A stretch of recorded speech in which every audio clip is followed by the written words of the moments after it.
how to fix Arc Radar's online connection error PS5. So I'm going to show you a few different fixes. For the first one, go into your settings, now select network, go and click on settings from the left and then choose setup internet connection. Now from here you want to find your Wi-Fi and press the options button on your controller, and first change the Wi-Fi frequency bands to 5 GHz only. Once you have changed this, you can go into advanced settings, and here you will choose for DNS settings, you will change it to manual and type this as your primary DNS. It's going to be 1.1.1.1, and once you have typed this, the secondary DNS is going to be 1.0.0.1. Afterwards, you will click on OK.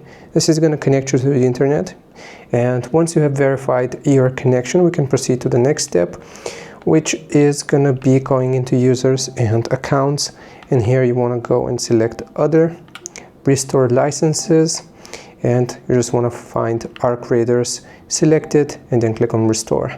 I hope this helps. Leave a like and sub. I'll see you next time.